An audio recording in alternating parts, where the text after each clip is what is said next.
Right, and we're live. This is the going to be the second drunk interview I get to have where we get to just drink and ask each other questions. It doesn't have to be one-sided. So I'm very happy that I got Samuel Barnes on here. Uh, and it's awesome because it's also like the first time that we're actually interacting with each other on the space here. So I think this is going to be a really interesting. We're going to have a lot of questions to ask each other. So this is what's going to be great. Yeah, it's a. I don't know. I think a meeting of the minds over a drink is a good way of doing it. To be honest, and yeah, no, I've been a fan of your channel. I think your output's so prolific for me that I don't get to watch everything you put out, unfortunately. But the parts I do catch, especially if I sort of notice it features someone from our sort of connected circles, I've always been watching that, and I've really enjoyed your sort of more personable approach to these questions. And I feel like a lot of us get a bit too analytical or this sort of stuff. It's been yeah, I think the last couple of streams on your channel have been really good personally.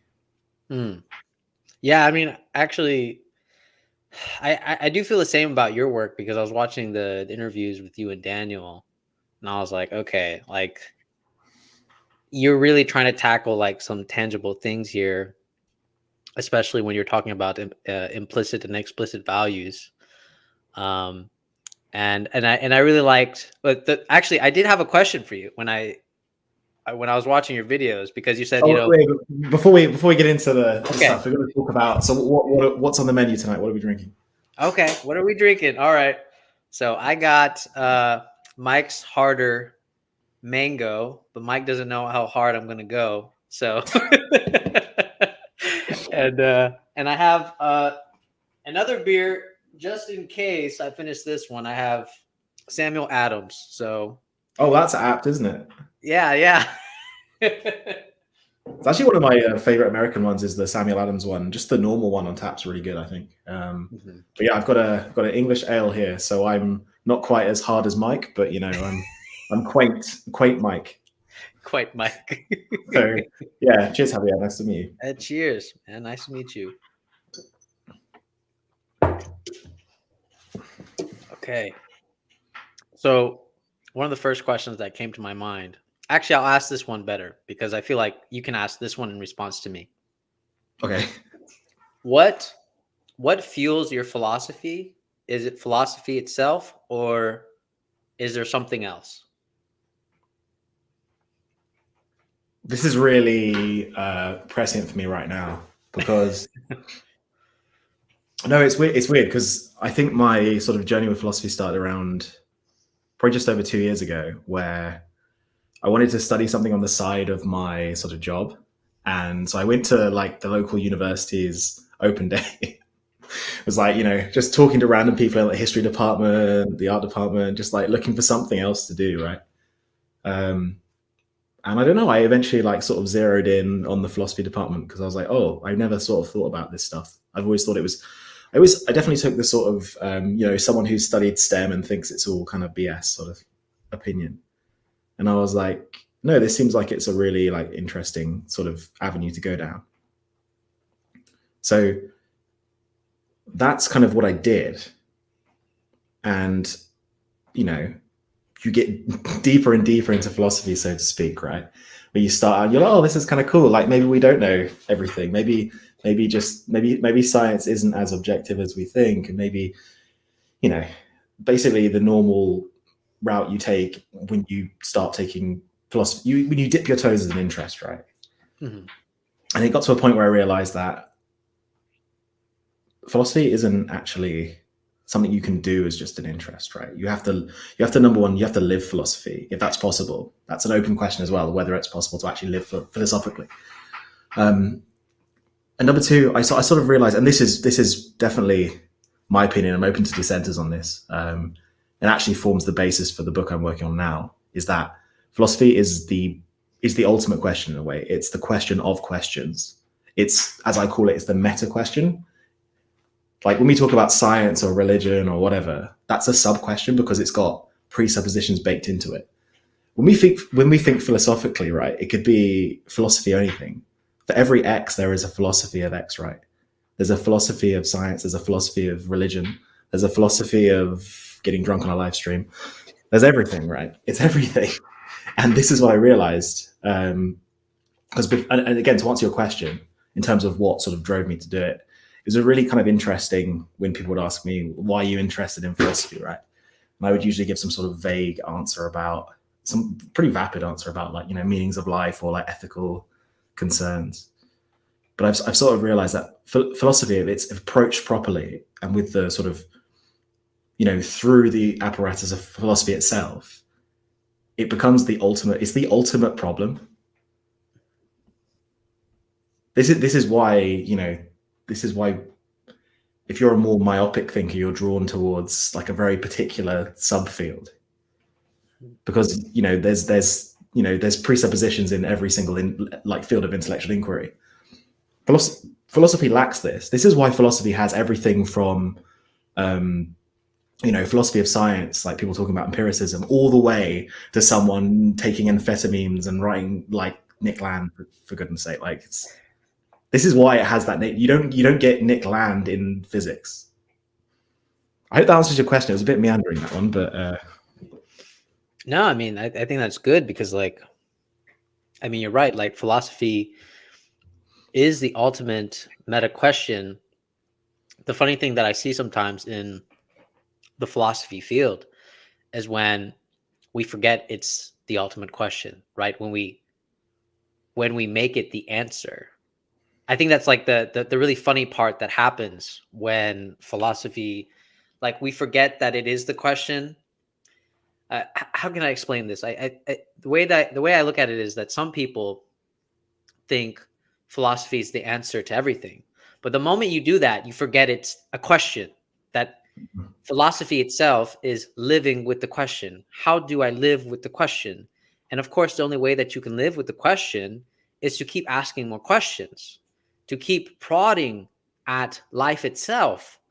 And this is why, like, for me, anyways, it's my philosophy has been very personal because I like being in the question always.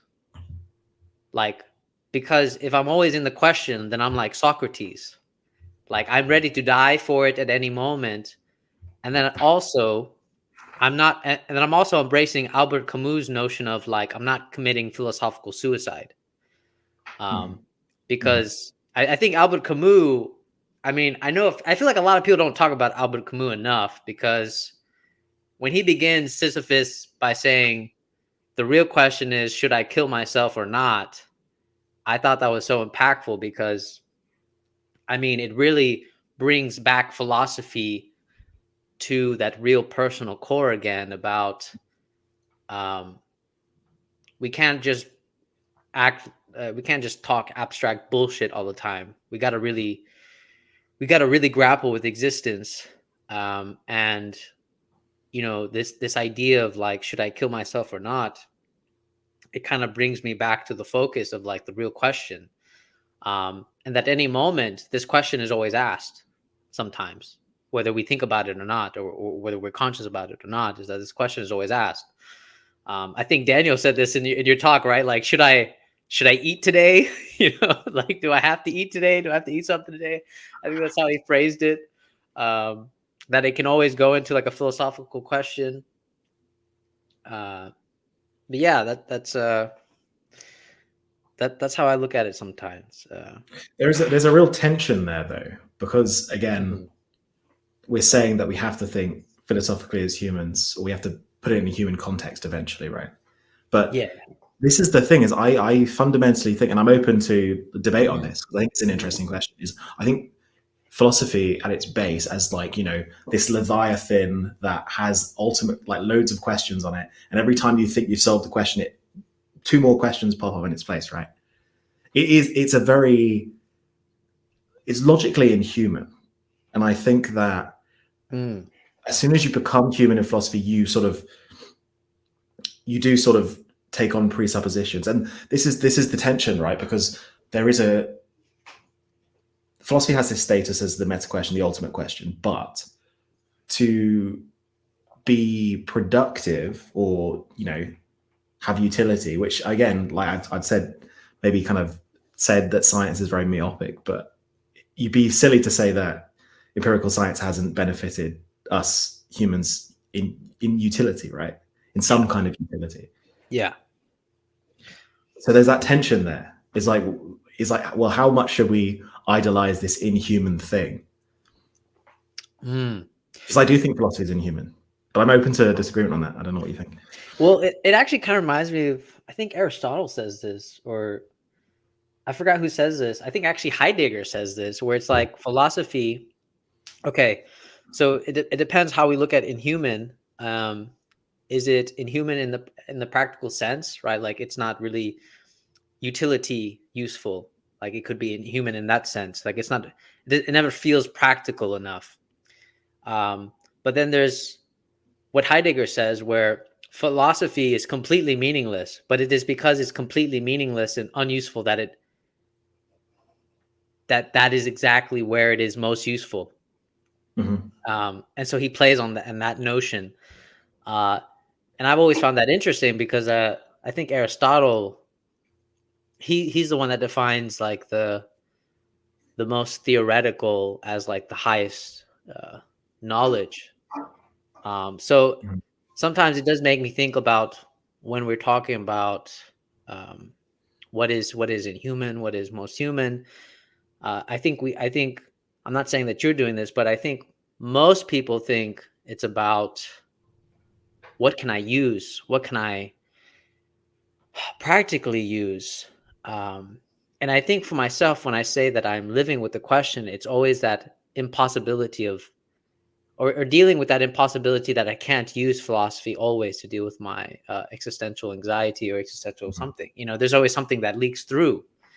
That again, it raises another question for me to tackle once more. You know, Well, I think if you've taken up this process in order to get somewhere, I feel like yeah, that's the yeah, yeah. one to take, right? I almost feel like throwing yourself into the process is kind of it, right? Like I don't like for things to have like an ultimate end. That's as soon as you do that, you're instigating eschatology, right? Yeah, You're that's saying that's that's the philosophical suicide that Albert exactly. Camus talks You're about. saying that well, it doesn't matter because Christ's going to save the good guys in the end, or we're gonna have the list of propositional knowledge from science that's going to just tell us everything, and then there'll be the end of history. But this is the so I want to sort of test an idea on you, which I've been Hmm. thinking about recently, and I Hmm. think that I'm becoming um, more and more anti-philosophical, and I mean Oh. in regards to philosophy as it's been like hitherto understood, right? Hmm. Because you mentioned Heidegger, for example, which I'm not very well read on, but Hmm. the Heideggerian school of philosophy immediately sort of has its prerequisites, like, oh, we're going to take these concepts from Heidegger, and then now we've got our own like buttressed field of inquiry to kind of investigate. Hmm. Um, and I feel like that makes you almost as bad as you know as a myopic empiricist or someone who's religiously possessed or ideologically possessed in a way.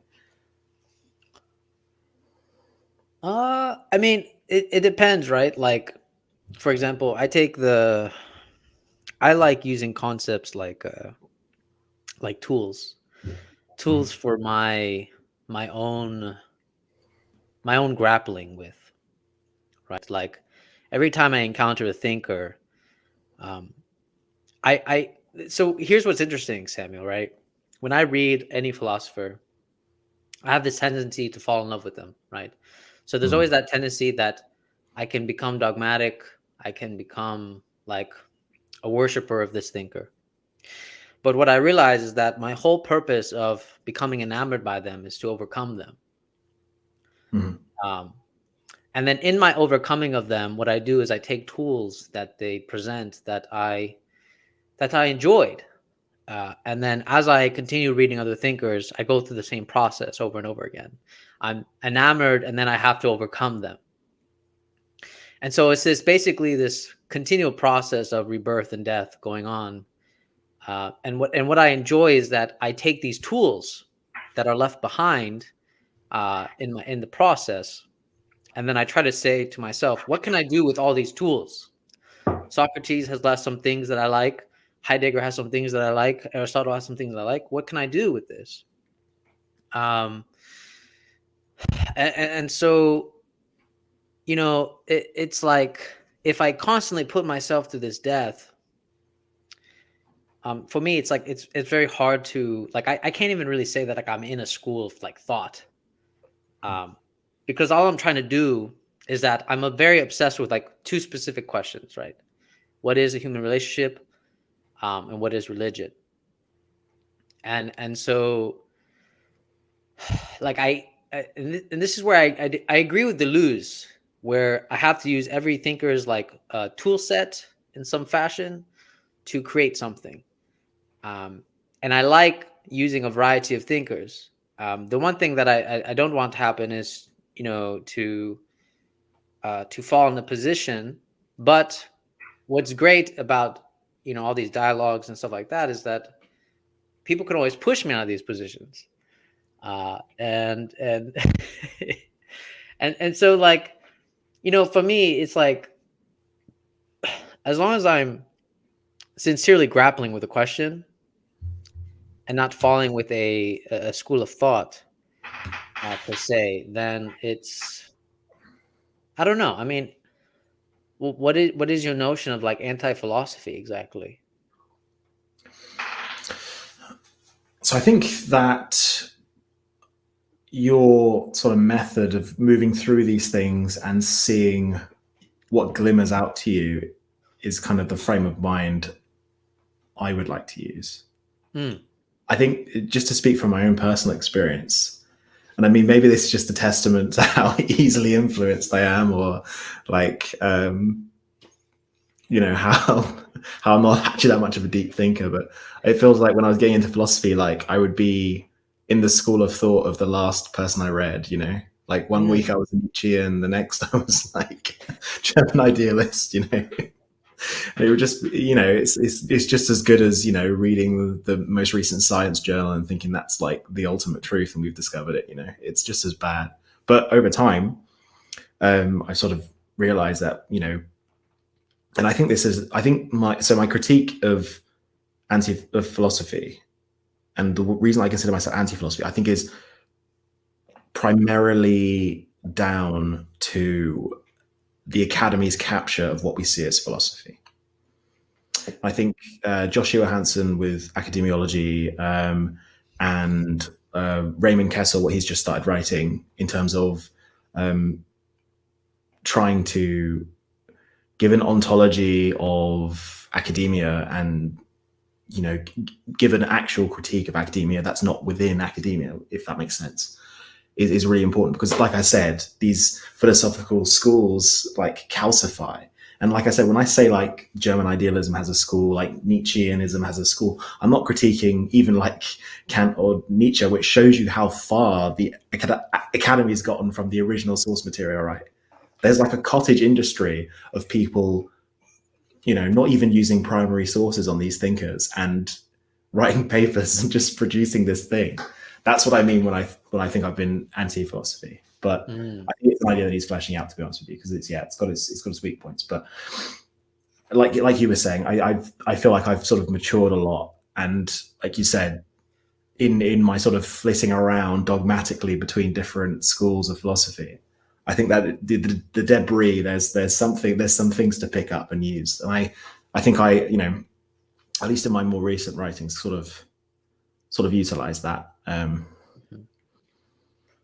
But these are pretty early ideas for me, so I'm not sure. Well, I mean, so what I like to do is, like I said, I always like to use the tools of every thinker. Um, but for me, actually, what grounds me in my philosophy is actually not philosophy. It's actually poetry. Poetry grounds me completely. I don't read poetry all the time, but the poetry that I do tend to read always grounds me and reminds me about that. there's always something unexplainable, and there's always something that I'm going to miss in my thinking, and that always humbles me when I read poets like Fernando Pessoa, Rainer Maria Rilke, um, who's the other one? I can only think of the two right now, but actually Rumi too. Rumi is in there. But it's always these kind of poets and poetry that that aspires me, and then what I do with my philosophy is that I think a lot of people obsess over. I mean, I could be wrong, but I feel like a lot of people obsess over just like making contrasts with thinkers. But for me, I like doing the opposite. I like trying to find what can I connect with Hegel to Rumi?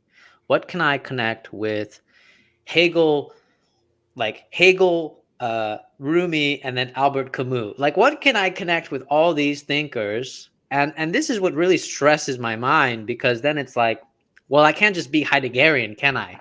You know, because it's like it forces me to make a connection between all these thinkers. And so I think when people get stuck in this like contrast mindset, it's very easy to stay in your lane. Like, oh, Heidegger is right because so and so, so and so. But then also, I always like trying to answer my own questions, and then just picking out all the thinkers that I think are helpful in answering this question. Uh, and so I feel like that's what's lost. Honestly, that's what's lost about that creative aspect of philosophy. Like that Yeah. is what's truly lost, because I mean, honestly, some of the critiques that I have, like I love Hegel, for example, but one of my critiques is that a lot of this Western philosophy had itself rooted in Christian, in a very Christian background, right? So, Unavoidably. right, unavoidably. But the thing is, how do we get ourselves like this is like arguing on a home field, right? You already have an advantage because you're on a home field. You got Hegel, you got Kant, you got all these thinkers, right? But what about Ibn Arabi? What about Ibn Ghazali? What about all these other thinkers? What about Nishitani? Uh, these are thinkers that I feel like people don't talk about enough, that have a completely different mindset. And so it's like we like to spend a lot of time in our home field. And for me, that is actually my gripe. It's not even like that we're obsessed about specific schools. It's actually that we're too obsessed with our homes. We're too Mm. comfortable with our homely landscape. And that's the part that I critique a lot. And again, it's not to say that I'm against these thinkers. It's just for me, I'm just like, you haven't left your house.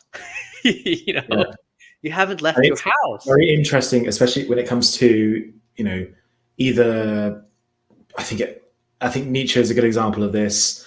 Schopenhauer definitely, and then going back to Philo and Sextus Empiricus in ancient philosophy, where the theory is they traveled to India and sort of learned some of theirs from that. But it always is a I'm not sure what to say, like a it's an exotic version of those philosophies. And I'm not again, I'm on home turf because I'm not well read in anything outside of mine, which is my great shame. But I'll get round to it one day. But uh, my point is, yeah, they are kind of exoticized, right? And you hear Western people say, "Oh, I'm basically a Buddhist," or "That's basically Buddhism." It's like, dude, what the fuck are you talking about?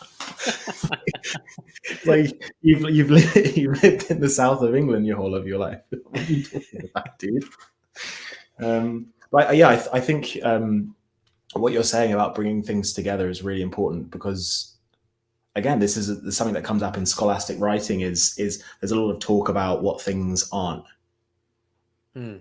and I remember my sort of grades when I was studying philosophy started to decrease when I started bringing in literary references to kind of explain what I was talking about because it Really? just didn't compute, right? Like you had to cite a philosophical paper or something like that. You had to cite a philosophical book to explain your point. You can't give like a plot device from the example I'm thinking about is I was in my ethics essay. I was talking about whether ethical naturalism is a thing, and I was giving an example from Patrick Hamilton, which is a long forgotten British author, but he's got a book where the main character is just surrounded by awful people. They're just awful people, and it's very Dostoevsky in the fact that he's thinking about whether it would be actually a good thing if he was to murder these people. And I was just saying how that kind of goes completely against any like naturalistic interpretations of ethics or morality. But basically, I got completely marked down because you can't cite a novel in a philosophy essay apparently. Damn, that's some bullshit. I mean, Yeah, yeah, and that's when I decided I wasn't going to progress with this any further. that is some real bullshit because like it, this is exactly where I have free reign just to like completely just be an asshole towards philosophy because this is an example of where philosophy decides to become a subject and not the meta question, like you And pointed this out. is why I keep saying schools. And when Yeah. we talk about philosophy in this way, we're talking about philosophy, not Yes. philosophy. Like, this is an Yes. important distinction, but it's going to be really annoying because the next 100 years we're going to have to go like this every time we talk about it until we get rid I'm of it. talking about philosophy, not subject philosophy. Yeah. Um, but what's also bothered me, Barnes, is like I've always wanted like just normal random people to be interested in philosophy. Mm. But they get really uncomfortable with abstract questions. Like if you push a question farther than they've expected it, they start realizing that they don't know, and then they start realizing that they're very uncomfortable with it, and then they start realizing that what you're asking is completely unnecessary. Hmm. you Hmm. know? Um, The meta question is anxiety inducing for anybody. yes.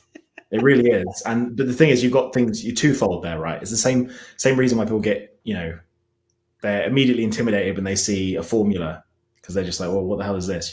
Or Mhm.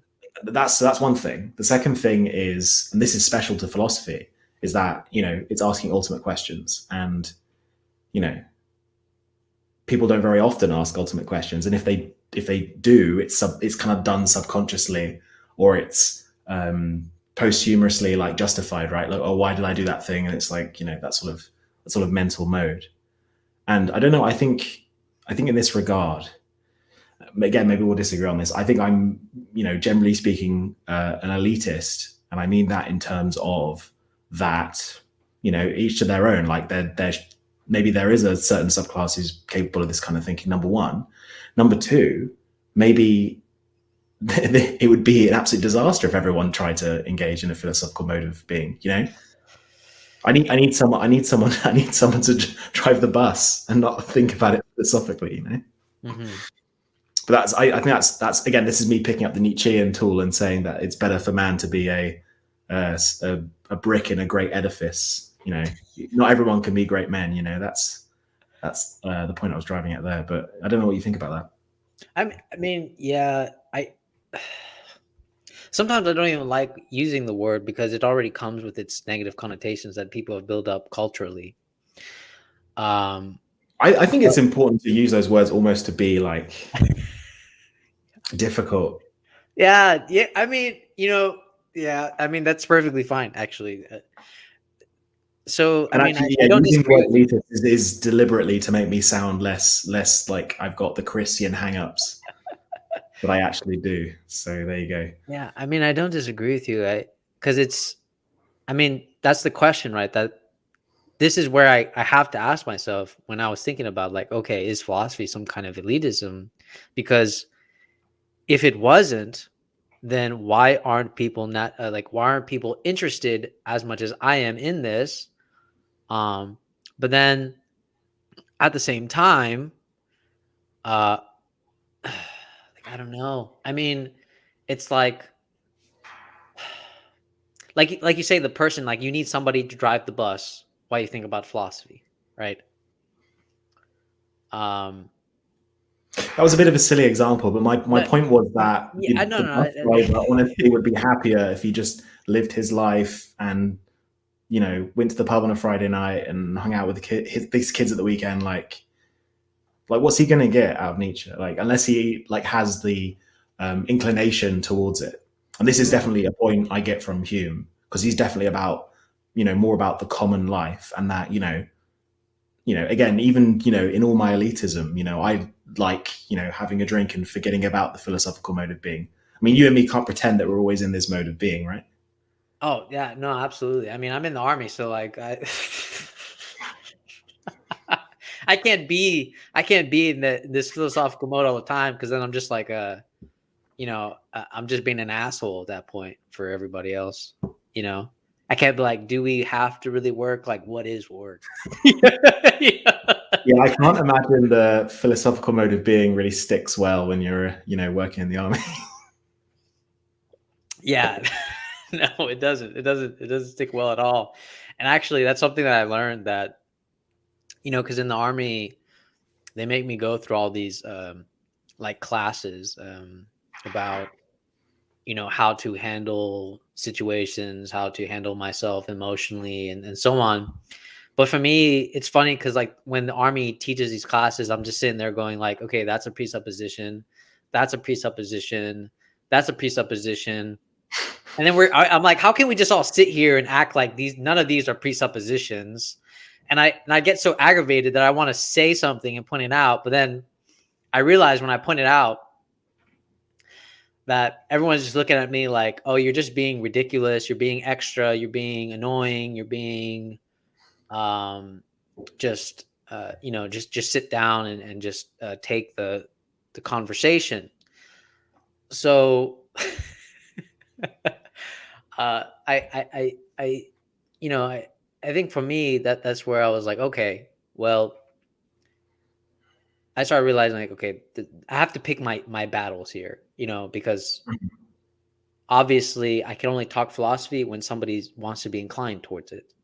Mhm, Um, and that's what got me interested about human relationships in the first place, mhm, because I can't obsess over the fact that they're not like me.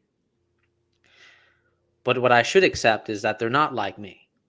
And then how do I grapple with the fact that they're not like me? mhm. How do I actually make a relationship with the very fact that they're not like me at all? And that's Right. what really bothered me, because when I thought about women that I wanted to date, I thought, well, the perfect woman obviously is a woman that reads philosophy, right? Like, at least that's what I think. That's what I think until I encountered a woman that read Lacan. And this is a really funny story, Samuel, because Wait, she sorry, said so you met a woman who read Kant? she read Lacan. Oh, She I read thought you said Lacan. Kant. I No, was like, not actually, Sean. Lacan or Kant, either way, I'm like, this woman's a unicorn. Like, I don't know where. But Either I'll way, tell man. you, it sounds good. It sounds good on paper. But when I I, encountered her, I think I disagree. Because I've met men who've read Kant and Lacan and they're fucking insufferable. So there you go. but okay, this woman wanted me to diagnose her. Okay. And not only that, she took a picture of her library for me to show how intellectual she was. And I thought about that was so strange because I was like, I didn't think for a moment that you weren't intellectual. I didn't think for a moment that you weren't smart. Were the Or books arranged by the color of the spine? I don't remember. I just was shocked that she wanted me to diagnose her Hmm. psychologically. And also she had some type of intellectual fetish. Yeah, sounds like it. Yeah, it definitely sounds like it. I don't know if I'd put the fact that I've read Kant or Lacan on my Tinder profile, to be completely honest with you. You want some tips for birth control out there? That's the one I would give. Oh, put Kant and Lacan. Yeah, whatever, man. Just leave Phenomenology of Spirit on your bedside. You'll be fine, man. Oh, oh my gosh. But that's a good question. That's a good question. So, what do you think a human relationship is? I mean, for me, it comes back to the same thing about one is it's this idea that I have to protect difference. At least this is to me, this is the foundational beginning is that I have to protect difference. But the real question is, how do I go about protecting difference? Um, and just to kind of show you where that inspiration came from was when one of my favorite poets, Rilke, says that in order to love each other, we must protect each other's solitude. But I thought solitude was a very dangerous word because most people think solitude like, oh, I'm just going to isolate myself in a cave and never interact with people. But that is not the case. Solitude is actually in this mode of where you're always interacting with people. But the thing is, what does that really mean? Solitude while interacting with people. Um, that means that you're protecting difference. You're not imposing upon the other these things and these notions. Um, a- and so it's like this strange thing that actually everybody's difference is for yourself to cultivate the solitude. Every single difference that you encounter, no matter how irritating, how bothersome, how toxic it is that it is for you to cultivate within yourself this solitude. Um, and strange enough, when you cultivate this solitude, people are attracted to that idea. People are pulled to you by this solitude. At least that's what my suspicion is so far. Yeah, that's some really interesting points, and that set off some fireworks in my head, basically. And well, no, it's important because I think there's a weird converse, like both fetishization and sort of dislike of solitude, right? Like I don't know, it seems like maybe it's the way the world is structured now, with capitals trying to break down all the unbreakable bonds, and it's trying to make like homogenize us and make us just economic units. Mm. Maybe that's why we sort of have to go the other direction. We have to kind of embrace our differences, right? Hmm. Hmm. Because I think when you like, you either have a friend or a couple, and they become closer and closer, and they start to become the same person. Yeah. Is that not the most, like, it's weird, like a weird repulsive thing because they become like one person, and Mhm. um, I think it's kind of nice when people are different. I kind of like when you've got the polar opposites. Um, the other thing was distance as well, because I think the one maxim I've noticed in my life, whether it's a romantic relationship, personal relationship, family relationship, is that, to be honest with you, distance makes the heart grow fonder. Yeah. When you completely abandon someone, that's the nuclear option. That's a different question. Mm. Hmm. But people are like, oh, I love my mum so much. Da, da, da. It's like, well, I'm not gonna lie here. I'm way happy to see my mum after 3 months of not seeing her than I am to see her in the morning when I'm hungover or need a coffee or whatever. Yeah. Yeah. I mean, It's a weird there. paradox, isn't it? Because in a way, you'd like to be with them all the time, but then Mhm. again, if you're with them all the time, you become the same person. Yeah.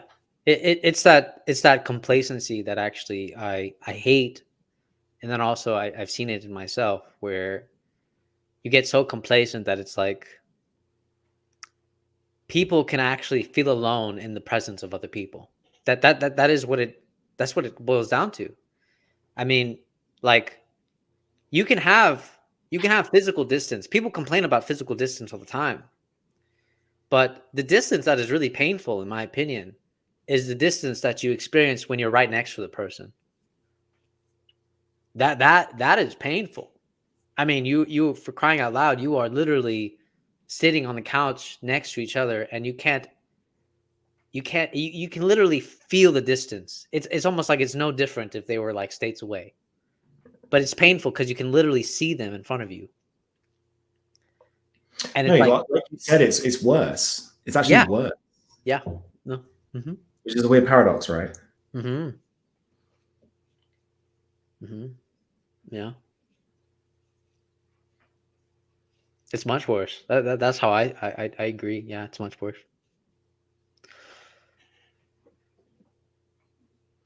But yeah, I think that human relationships are fundamentally. This is what I was thinking about earlier today, that they're defined by distance, and that's like distance, however you want to define it, right? Because technically speaking, I have a human relationship with the president of the United States, right? Yeah, technically, yeah, I don't know, like our energy prices are going up or whatever. Something's going yeah. on. I mean, yeah, you do, yeah. So I don't know, like that's how I thought about it. What do you think about that? Is that a good line of thinking, or is that too broad? I mean, I think it. See, that's the thing about human relationships is like the moment you contribute anything to a person, the relationship begins, right? You start associating like you said before, right? You start associating the gas prices to the president. That means you're already beginning a relationship with the president itself. The moment you start attributing specific acts to a person, you're already involving yourself in this relationship. The question that is that is it a real relationship?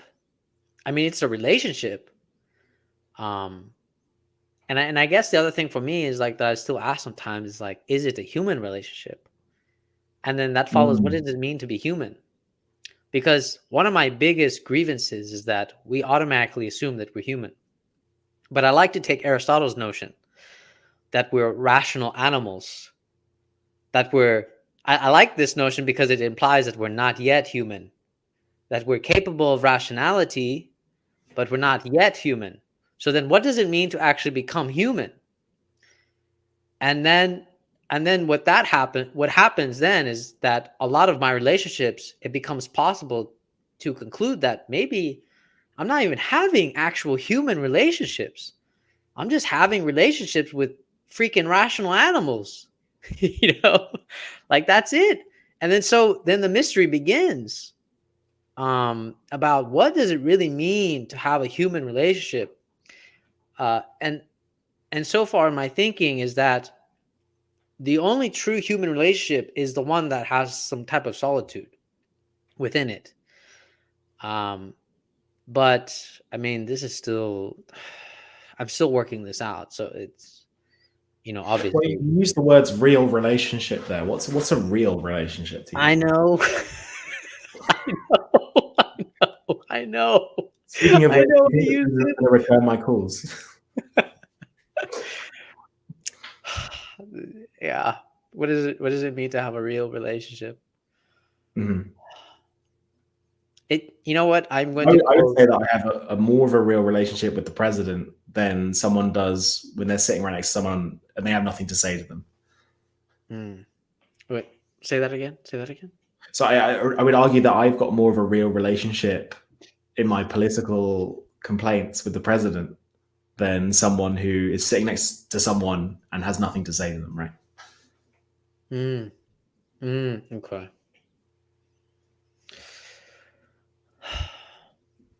I mean the way that I look at it, I forgot who said it, but it's like, for me, what is it? Love is the essence of uncertainty. I forgot exactly who said that, but for me, I think that is like some of the foundations for actually what it means to have a human relationship, which then triggers into the idea of philosophy itself, which is like to have a relationship with an actual human being is to be in this constant sense of uncertainty. Um, and it's funny because when we are, phenomenologically speaking, when a relationship arises, we never know at what point this relationship begins. You know what I mean? Like, Or when it ends, conversely. yes, or when it ends, because, for example, like you and me, right? You and me talking, does that mean that the relationship began all of a sudden? Right. Hmm. Or did it begin when you started watching me? Hmm. So it's freaking confusing to me about when it actually begins. The idea of an actual human relationship or the relationship in general. Why Um, why is that important? Why is the starting point important? I don't know. I mean, it does bother me sometimes because it's like the only reason why I feel like it's important, Samuel, is because if we don't question it, we take it as a given. Okay. Mhm.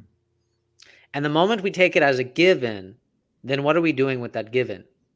We can easily abuse that given. That's my main point, is that once we accept it without kind of like having some type of awareness or accepting that it's not a given.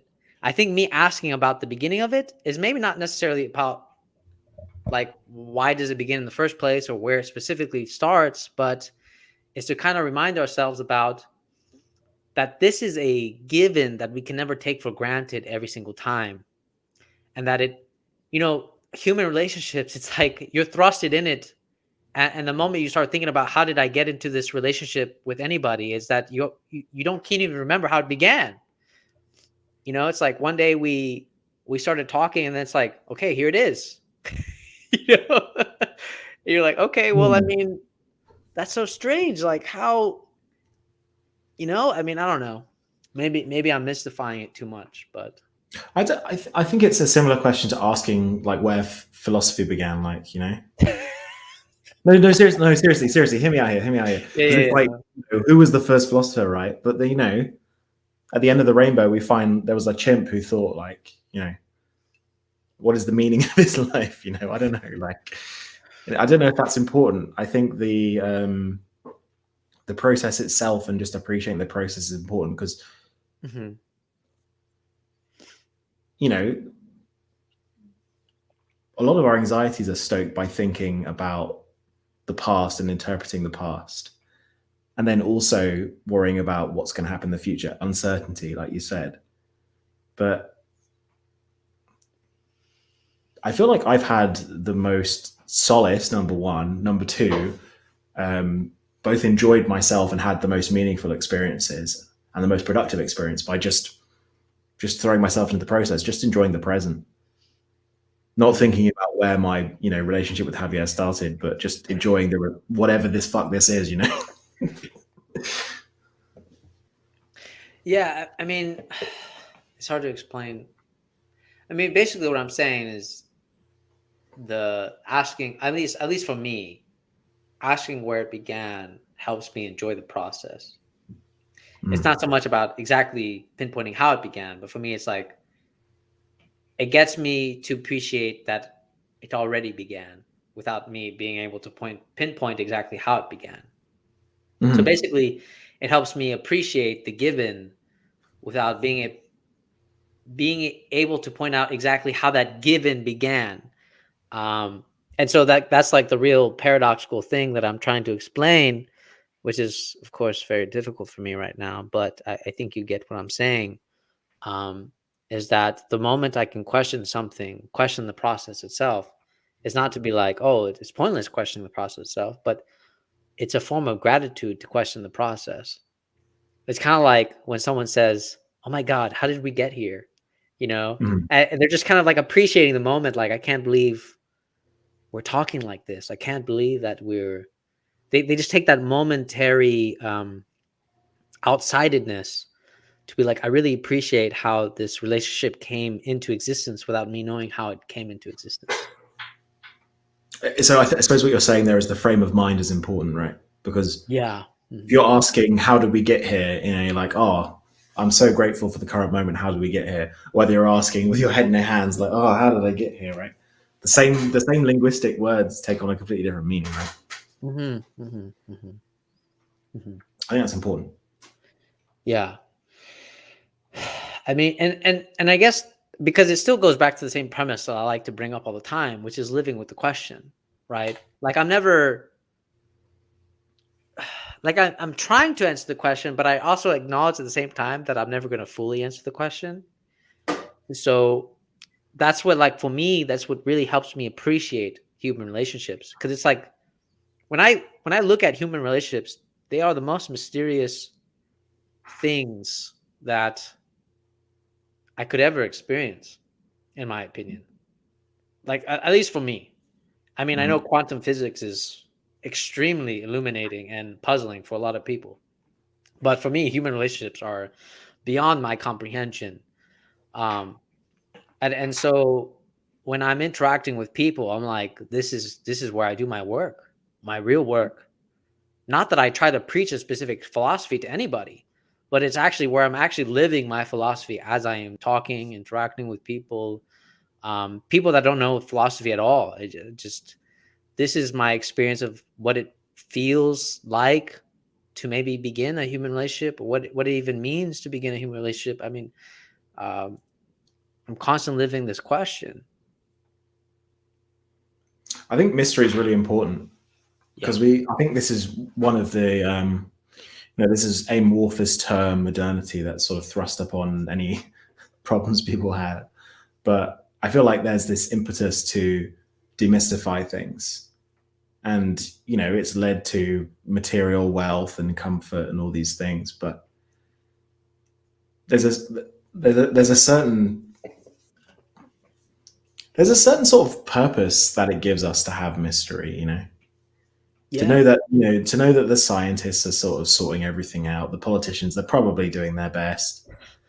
That doesn't give me any meaning. That really doesn't give me any meaning. And actually, maybe this leads into, so that was your second sort of prompt was What is what is religion? God, right? Is that right? Is that right? That's right. So second prompt. What is religion? What is religion? Sorry, pardon me. Mm. Yes. But basically, I was reading some Michel Houellebecq earlier today, and I just there's this one of the endings to his chapters was kind of apt. So I'm just going to quote from Whatever, which is one of his books. So the day was warm but a little sad, as Sundays often are in Paris, especially when one doesn't believe in God. And I was just, this is literally like a couple of hours ago, and I was like, wow, that's really like apt for what we wanted to talk about. But maybe I don't know. Maybe before we fall into the religion question, maybe I want to know because I'm really into, well, moderately into novels, but I'm not big on poetry from what I've read. But Mhm. what in your mind? What's the difference between those two things, if there is one? Oh man, that's such a hard question. At least for me, when I read a novel, it takes me on a journey, Mm. right? It takes me on a journey, and there's some type of direction. But when I read a poem, it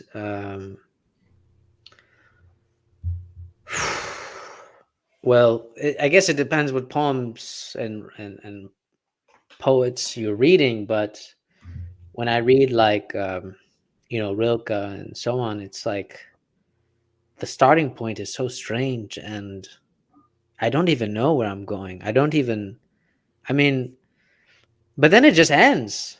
I mean, and you could say maybe in this case it's just like a novel, but um, there's something that I'm left to grapple with. Really, you could say novels still leave you to grapple with something, but I think novels try to, at least when at the end of the novel, they try to at least complete what is being grappled with, um, to some degree. But I don't know. I mean, that's such a good question. I can't answer it, but for me, um, poetry has this element of they're trying to see life. Um, it's so strange. That's the best way I can put it. It's so strange. Like it's just so strange for me when I read poetry. Um, that like I think Fernando Pessoa is a very interesting poet because he made uh, a bunch of personalities, and then for every personality, he wrote poetry books based off of those personality. Hmm. Which means that man doesn't have to obsess about the life he didn't live. That Mm. man can live as many lives as he wants to live, um, as long as he writes it down. And I don't know, I that's the thing about Fernando Pessoa, is that I have to love about him is he showed me that people in our day and age really obsess about, oh, what if I don't live the life I want to live? But Fernando Pessoa, he constructed so many personalities and wrote based off of those so many personalities that he lived multiple lives in one life. And when you read his biography, it was the most boring life, honestly. Most boring life you could ever think. I mean, he just it's amazing. I still I still can't even understand that, honestly. Mhm. So I Yeah, you can take two tacks on that, right? I don't know much about him. I need to look him up actually, but mhm. a part of me is kind of saying that he's kind of cowardly, you know? I don't Like, know. why I not live mean, the life you want to live in real life? well, I don't know. I mean, it depends, I guess, how you look at cowardly. You know, you could Mm. say cowardly is obsessing over about the life that you didn't live when you made enough lives to live in one life. Um, then it also questions the idea of personality. When I think about Fernando Pessoa, he really puts the pressure on the idea of identity and ego, that you can actually really self make yourself. Um, so I mean, I don't know. It that is probably the first poet that really thrusts into question the whole idea of um, personality and so on, because most people just stick with one personality, one mode of being, while Fernando Pessoa lived multiple beings. Now, you can't say that it's a form of avoidance. You can say that, but I don't know. I think it's possible that the one mode of being, is also a form of avoidance, that we constrict ourselves to only one. It is not. I don't want it to be conflated with escapism. I don't want that to happen. Mm. But yeah, I don't know what you think. I don't know. I guess you're kind of bringing me around on this because I think a lot of people struggle with just being themselves, let alone five different people, right? Hmm. Yeah, I mean, there's this poem by Rumi that says, "When you're with everyone, you're." He says something like, "When you're with everyone, you're just with me, but then but when you're with me, you're with everyone," or something like that. It's like very confusing. But sometimes I wonder, to the way to interpret Fernando Pessoa is that he constructed so many personalities to finally understands what it means to be with himself. Mm. And it's and you can imagine that other people have the opposite view, right? That they're trying to that they look at so many people's lives to understand what it means to be with themselves. Maybe. Yeah, it's interesting. I think a lot of people struggle to be with themselves. To be honest, it's kind of what I was getting at. And yeah, it's interesting as well how if someone's got like five different personalities, we would ascribe some sort of mental disorder to them. Yeah, yeah. Hmm. As opposed to maybe self-discovery. But yeah, I need to read up on Fernando Pessoa because I really haven't read him. So that will be maybe a good foray into poetry, and we can catch up about that at some point. He's very interesting. He's very interesting. Mhm. Mhm. I yeah, he's because it's almost like making your life a complete literary adventure, basically. Mhm. Mhm. Um, like if I were to think of Don Quixote, what would it mean to write myself a personality of something similar to Don Quixote, and then the opposite? Was it Sancho Panza? What would it mean to be that way? Um, And I don't know. This is why I'm so interested in human relationships, because sometimes the general mode of thinking is that one person equals one mode of living, one personality equals one mode of living. But aren't we obsessed also with the question of how does the many coincide with the one? How does, this is a very famous philosophical question. And I actually feel like Fernando Pessoa, when you read him, he's actually really grappling with, on a very tangible level, what does it mean to grapple with so many personalities in one mode of being, Mhm. that mode of diversity. So, this is how I look at it. But, there's always room for criticism. But, you know, yeah, I see that you're thinking, Samuel. No, I didn't know whether to bring up the sort of, I think the reason why people have so much anxiety about who am I, is because of the cult of individual worship Yeah. that sort of sprung up in the West, right? Because Mhm.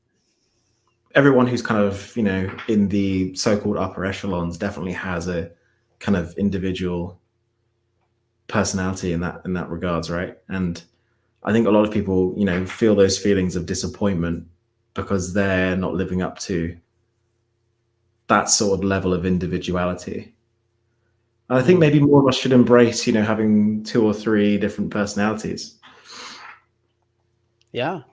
What is it? Have you read Carl Jung before? I've read a fair bit, yeah, Okay. mostly archetypes of the unconscious. I've really done a deep dive on, so that's probably the best one to talk to me about, to be honest. But Okay. Okay. So Carl Jung um, really drove me insane. If I'm going to be honest, Carl Jung drove me insane because I was obsessed about this idea of individuation, about mm, finding myself, and so on. Right. But it wasn't until I had a dream that was it. I think Emily Dickinson randomly got mentioned in my dream. okay, And I know it's very strange because actually in my dream I was looking for books on Carl Jung, but I couldn't find it. Uh, and anyways, there's these old women critiquing Emily Dickinson. But funny enough, in yeah, my fair um, enough. fair enough, right? In my real life, I decided to look up poems from Emily Dickinson. And guess the first poem that actually I read from Emily Dickinson. The first poem that I encountered was Emily Dickinson saying, "Who am I?" Mhm, And then she responds and says, "I am nobody. But don't tell anybody, because if you tell them, then I lose the fact that I am nobody." mhm, And for some reason, this poem actually stopped me from obsessing over this idea of individualization and finding myself. mhm, It actually helped me accept that I am nobody as long as I don't tell anybody. you know, um, and I don't know. It's something that just it's a very bizarre experience, but at the same time, this is why I like poetry. Is that when I look at Fernando Pessoa, I feel like he actually begins from the idea of that I am nobody. mhm. And then he's able to make this whole construction of so many personalities, where the given is that you have a personality, you are one being, and so you should live one life, Mhm. you know? Uh, and and I felt like I think a lot of people drive themselves crazy over living this unlived life that they obsess over.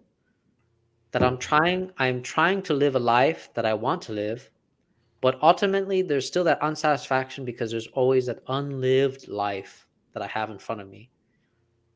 Yeah, and that's a bad place to get off because there are an unlimited number of unlived lives in front of you, right?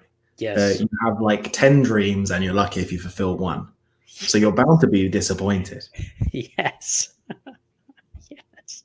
And people wonder why they're disappointed. It's like, Yes, I know. but this is my point. I think this is where the cult of individualism really sort of just completely falls over, is the fact that it's you can't fulfill this reliably. You cannot fulfill this reliably. People have become so obsessed with finding themselves that we forget to lose ourselves, you know? Yes, yes, that's Well, exactly. they want the perfect uh, Twitter profile. They want the perfect like Instagram profile. They want everything to be defined and boxed in, and it's all going to be hunky dory when I get this many subscribers or I get this whatever. Man, I like losing myself a little bit. I like kind of Yeah. the deep end. I like um, disappearing on a day's notice. This sort of stuff. I think more people should do this sort of thing. Hmm. Yeah, I mean, that's exactly why I love reading poetry. That's exactly why I like reading literature. And also, not to mention, literature is probably the most diverse experience that you can have with human relationships in general, right? You Okay. can only have so many interactions with human beings in your own life. But the moment you crack up, I don't know, Dostoevsky, Albert Camus, all these other people, you're experiencing different kinds of human relationships that I don't think you would ever encounter in real And the life. same goes for philosophy as well. If you read from the ancient Greeks forward, you've literally got like 3,000 plus years of cognitive industry in your head. Yes. Imagine, do you know how lucky you are? Like, and we've got them in like cheap paper bound volumes. How lucky are we? We're so Yeah. lucky. Like, you can actually go, you, after your whatever you were taking that night when you had that weird hallucination, you were able to go to the shop and buy an Emily Dixon like poetry book. Hmm. Yeah. And there's things like I said, the cult of individualism. There's things to critique about modernity, but Hmm. that's one of the positives. I think we're pretty lucky in a lot of regards. Yeah. I mean, like I'm always super critical about the whole idea of finding oneself, because for me it's like that's the most ambiguous journey that you could ever pursue in the first place. What does that mean? Oh, I'm going to leave this relationship because I want to find myself. I don't even know what that means. I don't even think I think when people say that, they don't even know what that means. No, they when they say that, they mean they're giving up on whatever relationship they're leaving. That's what's happening. No, seriously. When people say, whether it's young people or older, when they say they're finding themselves, they're literally just saying, "Oh, I'm going to lean into my existing prejudices. I'm going to lean into my existing temperament. I'm just going to go this direction." The crazy thing about losing yourself is that you might change as a person. Yeah. That's the Hmm. really scary thing. Like, Hmm. losing yourself to save a relationship is a lot scarier than leaving a relationship to find yourself, Mm. Hmm. in Hmm. my opinion. Yeah. So I don't know if you have this experience, but like for a lot of my own experiences with relationships, I noticed that I love loving the impossible. I'm Mhm. gonna kind of expand on that. So the impossible would be like, oh, I don't know, loving somebody that is already in a relationship, Mhm. right? Mhm. For example, they already have a family, kids, whatever. It's actually ridiculous to think that the person is gonna leave all that for you to some degree. Um, and what's interesting about this, right? When I'm contemplating about why is this happening to me? Why am I kind of partaking in this self-sabotage of people that are unavailable? Like are very explicitly unavailable. What I realize in loving the impossible is that it it it almost like redirects itself to me, and I have to grapple with that personally. Um, and it's funny because people talk about loving themselves, right? But they always think about running away. But for me, loving the impossible is exactly what that means. Like loving the impossible is what it means to really grapple with yourself. Um, and and because I feel like society kind of glorifies like, oh, I'm gonna love myself and so on. But if you try to aim it at somebody that it's not possible for you to be with them, whatever the situation that may be, it actually redirects itself to you. And the very grappling of that has always matured me as a thinker and a person, because it's probably the most painful experience. I almost feel like it's a very Dante experience. Mm, It's a mhm, very Dante experience. Like, I'm in hell and I am trying to like love this woman that is impossible to love, mhm, because it can't happen. It won't happen. mhm. You know? So, what's the difference between this sort of impossibility of relationship, as you say, and sort of having something, just wanting something because you can't have it, you know? Because this is something, I mean, Yeah. and I think lots of, grown up hang-ups come from childhood, basically. And I think that, I always had this thing where when I was, playing with the other kids, I wouldn't want anything. I wasn't interested in anything until someone else had it. Yeah. Someone else is playing with the cricket bat and something, and Yeah. now I need to have the cricket bat. Is that not the same thing, or are they different things? I mean, you're definitely falling in line of Gerard's mimetic desire, right? Where the kid picks up a toy and then the other kid sees it and he goes, all of a sudden, he's like, I want to play with that toy. Yeah, and I think I largely subscribe to that view. Yeah, I mean, I think we're more driven by that than we'd like to think. yeah, I mean, there is something there. I'm not going to deny it. There is something there. Um, but there is something to say, like, not only is it mimetic desire, but why is it also a form of self-sabotage unconsciously, right? Because it's like, one, there's only one toy, right? And I'm willing to fight for that toy. Now, someone can easily prevent me from fighting that toy. It doesn't still stop me from loving or wanting and desiring that toy. Mm, Then it still leaves open that idea of, how do I grapple with this impossibility of me ever having that toy, me ever having this woman? Not only am I influenced by the very fact that this person has it, but it's that self-conscious grappling of just agony. Like, I can't have it. I can't have it. And this is where I came up with the idea of solitude, because it's like, this experience can't be a waste. I don't believe. I don't think it's a waste. You know, it has to teach me something, and I don't think it teaches me like I shouldn't want it, but it mm, teaches me about how how do I love without being so possessive. I guess that's maybe the best way to do it. How do I love without being mm. so That's caught that's up? interesting as well, because this sort of possessiveness takes place not only in everyone's psyche and potential relationships, the impossible love, the things they can't have, but also in people who are actually in committed relationships are incredibly possessive over their toys. Let's to put it harshly, right? Hmm. Yeah. So I'm not sure. I'm just wondering, are you having the philosophical equivalent of a temper tantrum right now?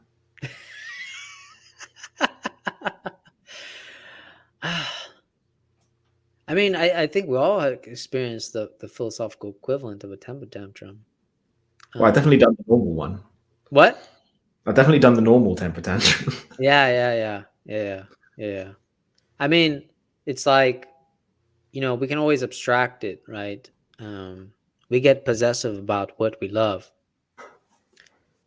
and it doesn't have to be a person. It can always be, uh, an ideology. It can always be, for the sake of philosophy itself, that we get possessive about.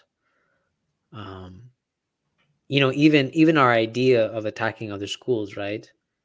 That is Hmm. some even that itself is a form of like being possessive about it, right? Like, no, Right. But you're not let's really acting philosophy.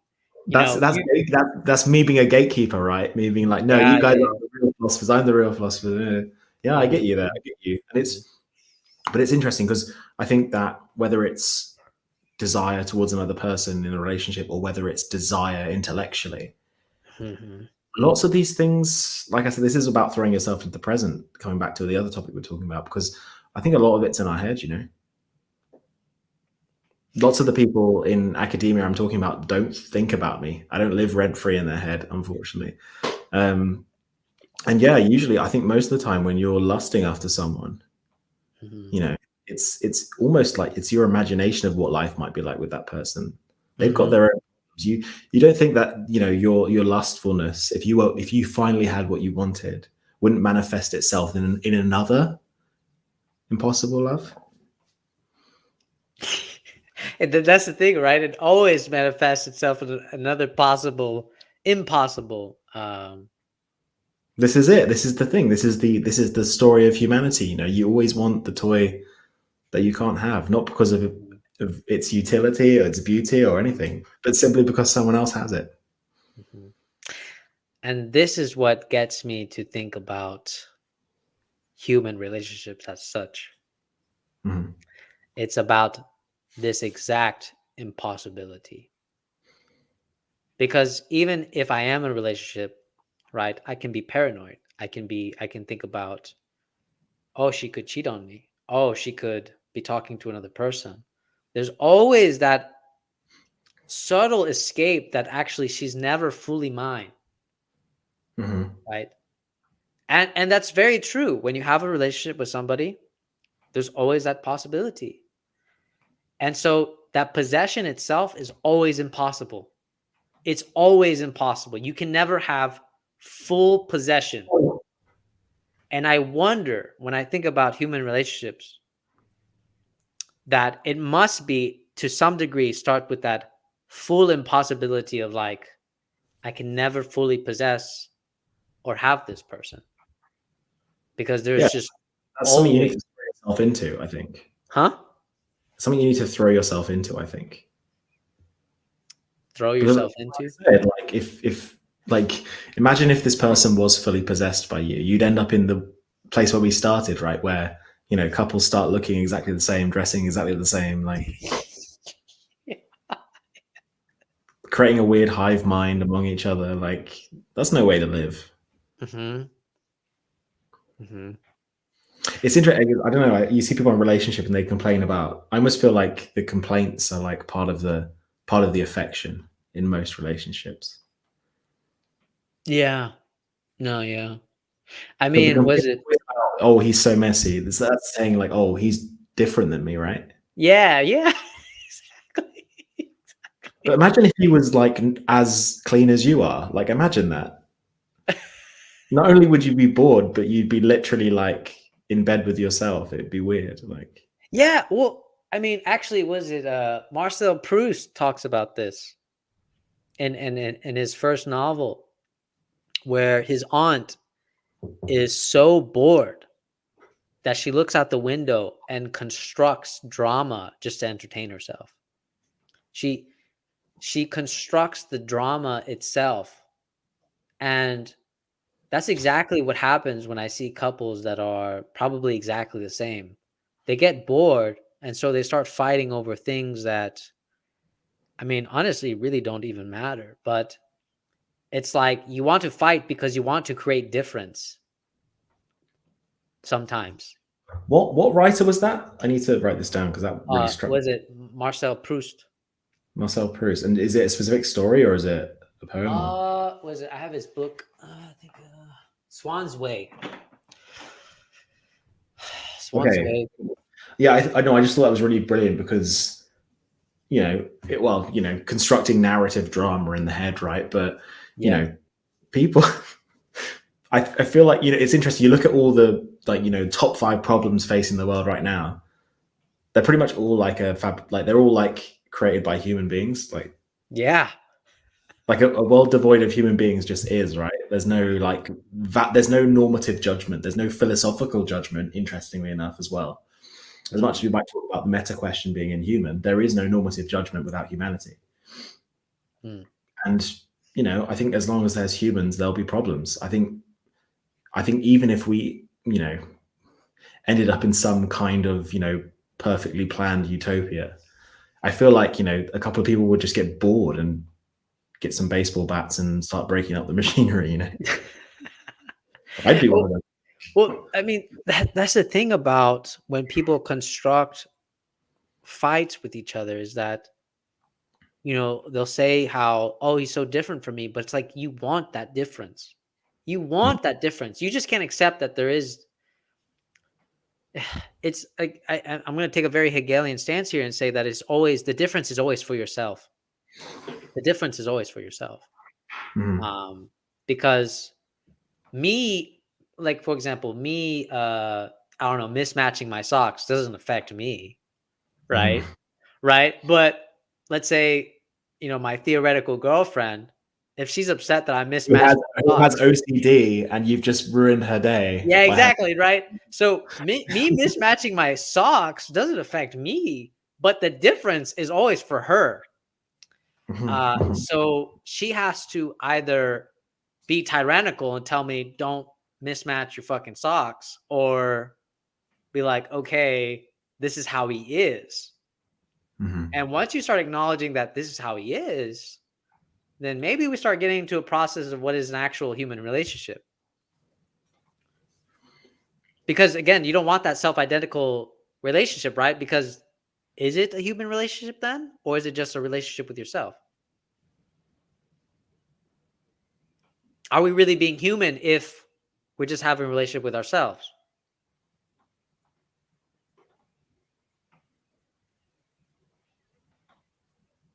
Is the human being a social creature? I I can now understand why you're stumped by this. Yeah. But like coming back to the broader question, is I think the ideological economic stuff, all of this stuff is moving in a direction that's trying to make us all the same. Mhm. You can see this with geopolitics, whether it's one side pushing to make the world, all totalitarian, or another side trying to spread neoliberalism by whatever means whatsoever. It's just like a failed. It's just like a failed theory. Like you know, there might be someone in the Middle East with odd socks, but I think we need to celebrate those odd socks. Yeah, absolutely. Absolutely. Absolutely. Uh, I mean, it's funny because Well, see, so see, many I'm on my people. second drink now, so I can't tell how subtle I'm being. So Huh? I'm on my second drink now, so I can't tell how subtle I'm being. So Oh, okay.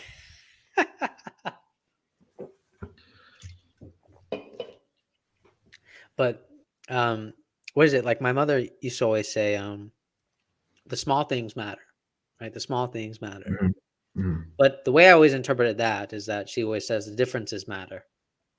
mhm, Um, but she'd always make it in the sense of the differences are always threatening the relationship.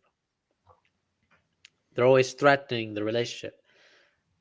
And that's the part that I felt like the philosophical inquiry really needed to go into it. Um, is it true that the the differences are always a threat to the relationship? Yeah, yeah. I mean, I'm not going to disagree that is a threat. I mean, it's definitely a threat when I feel like, let's say for example, like the I don't know, the woman. God, what would be something that would bother me? Let's say that she likes astrology, right? Let's say, I've because had a couple of those myself. So uh, you I've had know, I've had one girl who thought she was psychic, which was quite interesting. yeah. So, I Because mean, actually, I just cancel a date, and I'd be like, well, why didn't you know? I wouldn't text her about it. I'd just be like, why didn't you just know? oh my god, yeah. So the my first encounter with like a girl that was really astrological, like she was really into it. She didn't even ask my name. She asked for my sign, and then when I Mhm. said my sign, she said, "Oh, you guys are toxic as fuck." So, and then she just walked away. And I thought, wow, that's a really weird human interaction I've ever had. Like, never did we introduce our names. She just wanted my sign, and then the moment I said my sign, she assumed she knew everything about me, and then that was it. And I thought, Mm. wow, that is. That is really interesting. And that's a good example of someone who really needs to lose themselves. I think she did a bit too much finding herself, and she needs to lose herself. Well, funny note to this is that I found out that her ex was also my sign. So Oh man. Hell hath no fury like a woman scorned, eh? yeah. Yeah. I was like, okay, that makes a lot of sense, actually. That makes a lot of sense. It's not so much about me being a sign, but the very fact that she associates me with her ex because of my sign. Mm. But I mean, still, this idea of ideology and human relationships and so on. I mean, how one of the things about religion too, right? My mother would tell me, and I think this is a very good kind of like provocation, is like my mom would say, well, you can't get in a relationship with somebody that is super religious, right? You have to be the same religion. And I always Mm. thought, is that necessarily true? um are we just trying to avoid difficulty because I don't want to be in a relationship with somebody that's not my same religion or something like that? I Mhm. mean, uh that is something that, I mean, that really puts differences to to to the fight right there. Right, because these are differences in metaphysical opinion, basically, which are, they're relational to the meta question, which, again, coming back to the average person, whether we admit them or not, they are related to the ultimate question. For example, this person who was possessed by astrology or whatever, their metaphysical opinion is guided by astrology. Like, you might, as if you're a sign that disagrees with her temperament or whatever, like you're essentially like you're the Satan of Christianity. You're the same thing. There's no difference there. It sounds like I'm joking, but I'm being deadly No, serious. no, no, you're yeah, no, I agree. Like, I'm laughing because I agree. This is, whether we admit it or not, this is how humans think. Mm, This is how humans think, and it's interesting because, again, I think when it comes down to whether a relationship can work or not, someone's Muslim, someone's Christian, whatever, like that comes down to their substantive individual temperaments pretty much. But on a wider like plane, and quite, to be honest with you, a substantive plane in terms of what we're actually talking about here, as opposed to just taking the word religion and applying it to like metaphysical beliefs from before 1800 for some reason. Like, it's so weird. Like people ask the same questions about politics. Can I date a Republican? Can I date a Democrat? And we're pretending that those aren't the same things as religions, because I don't think they are. no, no, no. They're making they're making judgments in the ultimate meta question. It's the Yeah, same thing. yeah. I mean, I agree. I mean, I'm not disagreeing because I think I had a girl approach me one time. She said, "Did you vote this year?" And I think I said no, and that See, was like, for me, that's as much a turn off as the astrology thing, quite frankly. see, see. But what I always say is like, if we have the right to vote, and I also have the right not to vote. Um, Mm. and so if you really believe in that principle, then it's like you can't get upset with me. Um, but anyways, that's not the point. But yeah, I agree that we do take this like because I think my best friend's mother was like, she said something like, I if you voted for Trump, I can't talk to you. Like, I can't. She said something like that. Like, anybody that voted for Trump, I can't be friends with them. I can't talk to them. Uh, and I thought that was so funny because it's like the same principle as Christianity that you basically raised, right? Like, it's like if they're not Mm. Christian, then you can't marry them because. And I remember my mother's raising this thing to me. She said, maybe as you two together can maybe come up with some type of uh, you know, understanding where it's like, okay, you believe in whatever you want to believe, but guess what? When it comes to children, Mm. who's going to become Christian or not? Right? Right? That is the problem that will freaking end relationships right there. Hmm. Yeah, I'm not sure what to say about that. And it's interesting how someone might have an entirely supposedly materialist worldview, yet they seem to be so concerned about their lineage, Mm. which doesn't compute to me. Which makes me think that there's something to this religious politics connection, because I think it's deeper than we might like to acknowledge. Yeah, and that's why even asking the idea what is religion is really important, because we can't just pretend that we know exactly what religion is. Can, We can we we can we just come back to the Hurlbeck quote that I was reading, because I think it's I wanted to really get your opinion on this. So Okay. so the day was warm but a little sad, as Sundays often are in Paris, especially when one doesn't believe in God. So his books are obviously written from the perspective of a modern man, has all accoutrements that you might want to have as a Western person, right? But Mhm, usually from a very atheistic sort of angle. But mhm. with this acknowledgement that things are, the day's really nice and warm. It's a lovely Sunday, but things are a little bit under the cosh because God doesn't exist, right? Yeah. What sort of feelings does that prompt in you? I think of Nietzsche immediately. And the reason why I Hmm. think of Nietzsche immediately is because it sounds like a guy that is really trying to grapple with um, existence without God. Like Hmm. he actually takes it seriously, and that is perhaps one of my gripes. Like, I don't like coming across atheists that just say, "Oh, I don't believe in God." I like coming across atheists that are like Nietzsche, that really understand that, okay, if we accept that God doesn't exist, what does this leave us with? Hmm. What are the repercussions? Because there's repercussions for everything. Okay. Whether it was real or not from the beginning, there's repercussions for everything. So we have to ask seriously, what does this really mean for us now? Um, and I think a lot of people just celebrate, like Nietzsche had proposed, and the whole the man pronouncing God is dead, and nobody kind of moved, right? Nobody was like, oh, okay, well, God is dead. Okay, God is dead. Nobody No, no, they acknowledged went that, and found themselves. huh? They went and found themselves. They all went on gap years. That's what they did. Yeah. They all went backpacking across Europe when God died. Yeah. Like for me, that's, I'm even at this point where I also take the opposite um, thing. Like I even think the question, like, do you believe in God, is actually a very cruel question.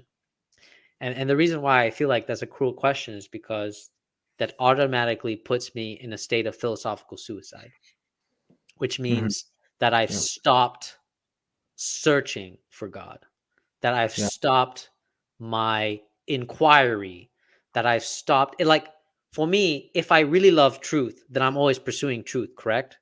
So then I cannot just say that I believe in God, because then it means that I have stopped all pursuit of truth. hmm, I have to say in a very Sufi way, yes and no. I hmm. found God, and then I haven't found God. Every moment I find God and not God. It's a Yeah, miserable experience, and also a very humbling experience. I experience joy and pain at the same time. It's yes and no. Um, and I feel like for me, this is what philosophy really is. Like yeah, living with the question, right? Like I found the answer, but at the same time, it's not the answer, yeah, you know? Because I can't fixate myself in this position. If the moment I fixate myself in this position, well, I might as well just die already. At least that's how I look at it. I might as well just die already, because I've already committed a death the moment I decide to stick with um like one position, essentially. You know. Uh, yeah. I mean, doesn't in that question, if you give an answer, whether it doesn't matter whether you say yes or no, you've immediately painted yourself into a corner. if you say yes or no. Yeah, yeah, yeah. Doesn't matter which answer you give. Like, Like, this is to give you some different perspectives on this. I've got a very religious friend who works for the Anglican Church, for example, Hmm. and he always says, "I don't like questions like, do you believe in God?" And obviously, he wouldn't like questions like that. But you know what I'm saying, like, um, but his answer was really revealing to me because he was saying that some days I wake up and I really don't believe in God because I'm having a horrible day. And other days, I think that I might believe in God. Hmm. I think that's a pretty good answer for someone who's like supposedly religious to give on this. I think my issue is that I'm definitely philosophically a skeptic, Yeah. Yeah. and my natural inclination towards pretty much everything is suspension of judgment. And this is my tension, intellectually speaking, a real tension, because I see the beauty in all, like, I don't see the beauty in religion, but I usually see the beauty in religious people. Yeah. That's my thing, because I think, we were talking about the theoretical last man. I think we're surrounded by last men now already. It's too late for that. It's too late to talk about when the last man's going to come, because we're thick in the mist, and our numbers are depleting every day. Is Mm. that Yeah, I really am stuck in this tension because I can't bring myself to say yes or even no, but I can see the worth in the fruits of believing. Mm. And this is where I think metaphysics has a more important role than you can. I think it's fair to say metaphysics is opinion from our epistemic position. To be honest with you, I mean, I know some people say they feel God, they feel truth or whatever. That they might be feeling the metaphysical miracle I'm not feeling, but um, I feel like what we believe metaphysically has a downstream effect, and that's like, because if you believe in a metaphysical God, when ethics is almost like who we are when we're alone, right? Yeah. If I thought that someone was watching me at all times, I probably wouldn't, you know, do the things I thought I could get away with, for example. Yeah. So this is why I'm thinking, there's a lot of times where I think, especially when I've sort of opened my mind and allowed myself to not, confront people with my astrology and have more religious friends and this sort of thing, is Mm. that I, I feel like some days it would, I would be a better person if I believed in God. Mm. Yeah. I mean, And what as is it? someone who's basic, like essentially, like, well, I guess agnostic ideally, but probably mostly atheist. Mm. That I. doesn't sit well with me too much, I Doesn't make me mean. feel like Yeah. too certain of myself, the way I see Well. myself. Well, have you? Was it? Always this video of Zizek. He says like the atheist is like the real Christian, and I always try to grapple with like how does he circumvent that idea? But I think it is because like when you bring up your friend, right? How he some days he goes, I believe in God, and some days I don't. I actually think that is what it really means to be like a real atheist. Like Mhm. some days I don't believe, and sometimes I do. But it's like you are really grappling with the actual question of God's existence rather than just being either a Christian that pretends like he really knows, like he's just so certain of it. Where in reality, if he were to come across any doubt, it would just completely shatter him.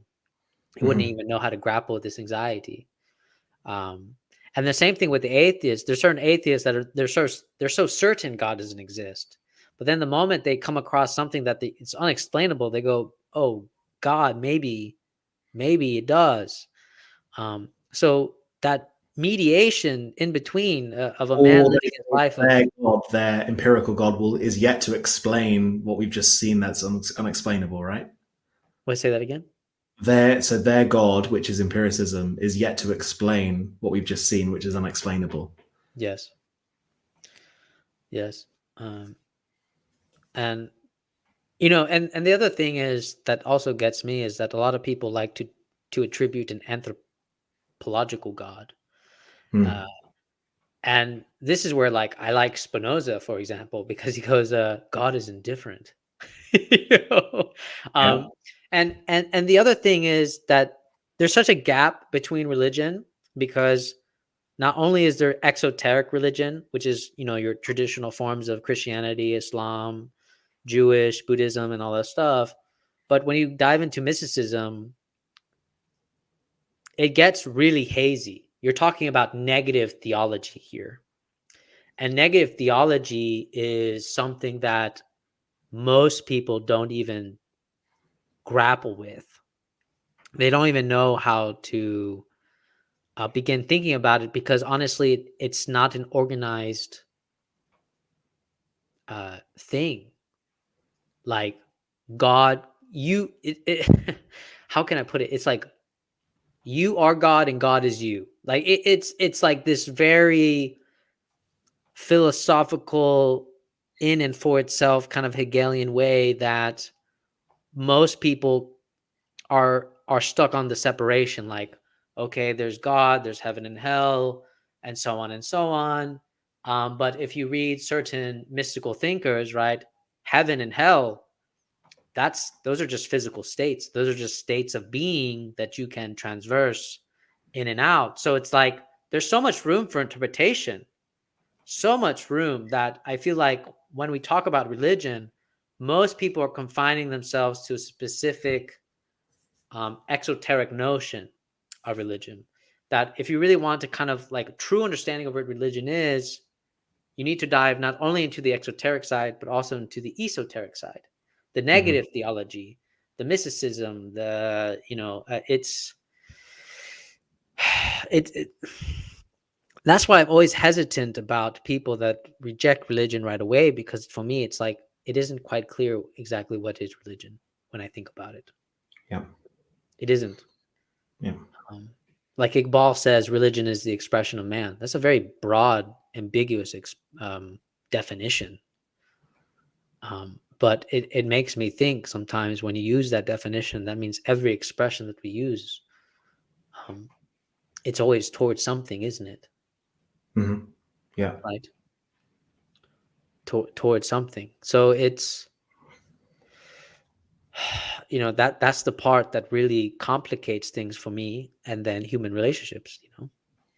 It's interesting when someone like has that, oh, I'm not religious, like dismissal. Yeah. That's actually an exoteric display Yes. Hmm. as well, which is why I think there's no difference between the like metaphysical hubris of religion and the metaphysical hubris of atheism. Yeah. And that's, There's no yeah. substantive difference between these two things. Hmm. Like what I don't know, watching Bill Nye and having a flag which says "Trust the science" has no difference between going to church on Sundays just to show how pious you are. There's no difference between these two things. I think it's very interesting because I think people are honest about these things. Although my friend might have an identity which is, oh, he's Christian, right? And I might have an identity that says, oh, I'm agnostic, leaning atheist, sort of thing. Is that well, the malaise we've described in terms of our positions on God are the same thing. Like Hmm. he said, some days he doesn't believe in God, and some days he does. And I said that some days, like, I don't care, and then other days I'm like, well, things might be better if I believed. Hmm. We're dealing. This is the same problem. This is the same problem. I don't Yeah. think our identities particularly matter. Hmm. I mean, like for me, I think you raised such a good point, because this is how I like to abstract it, right? When someone says they're atheist, right? Um, they say, well, okay, do you believe in truth? Yes. Okay. You believe in truth. Okay. So what about the Christian? Does the Christian believe God is true? Okay. So ultimately, God is truth. So if we abstract this, everybody believes in a truth, in what they believe is the ultimate truth. Now, we can debate whether we want to call that God or not, but here is where I feel like we all become religious, is that we ultimately always aim towards truth, the big T, right? We want to know what the big T is, what truth is. Now, you we can disagree. We can say that, oh, well, I feel like empiricism is what's going to lead us to the big T, the big truth. Or I could say that actually it's phenomenology that's going to lead me to the big truth, and so on. And we can all have these just numerous debates about what lead us actually to truth. But our sole obsession, I feel like, as human beings, is always towards truth.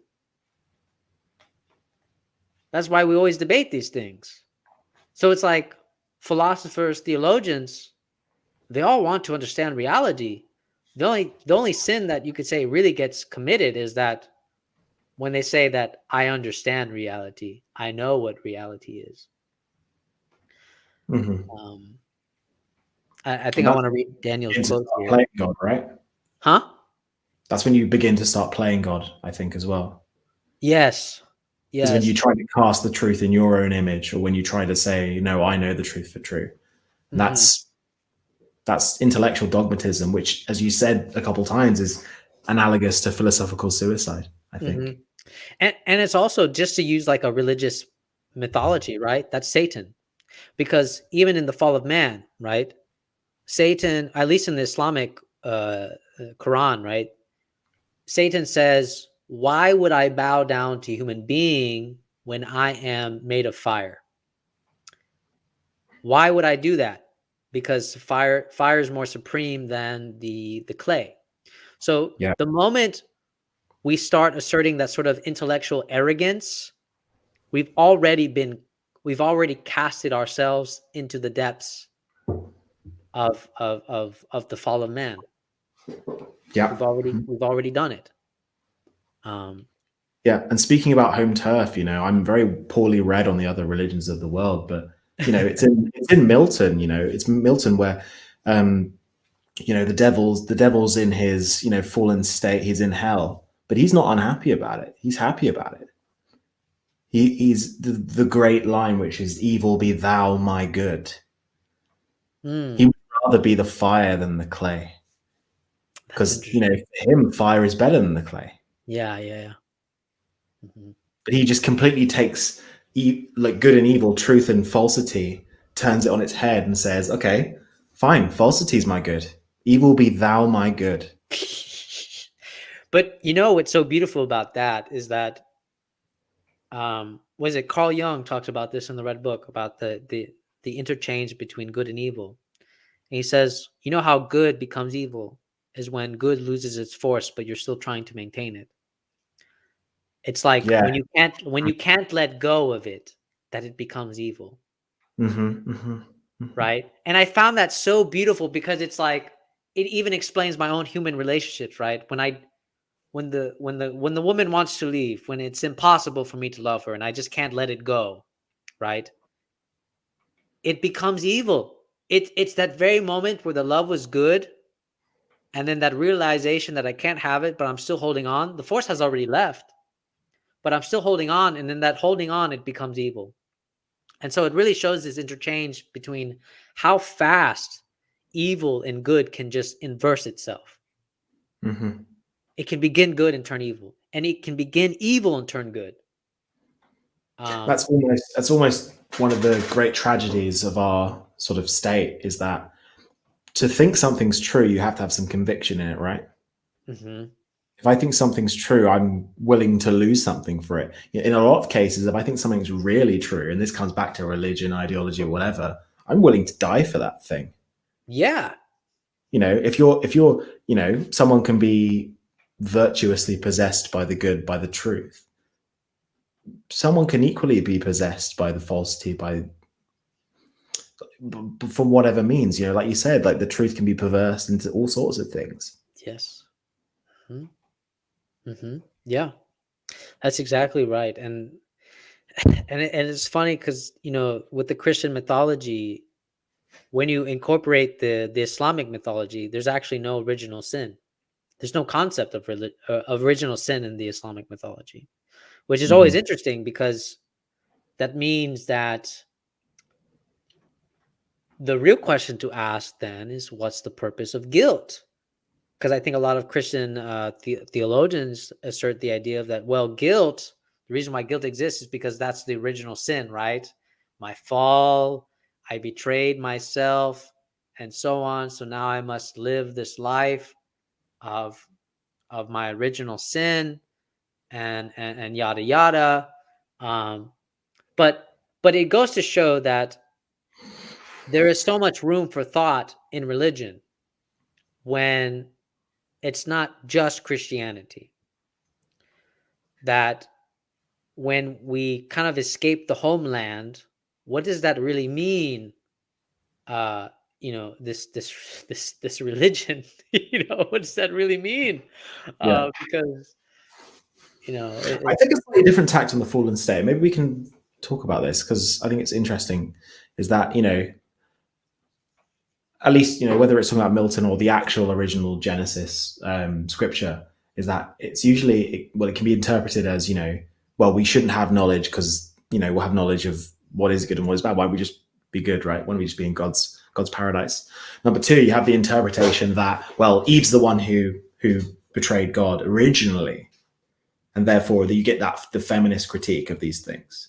Mhm. I have a different interpretation of this. I think that the story is supposed to tell us that whether it's some problem in our primordial state or whatever, but the issue is it's relating to how we are now.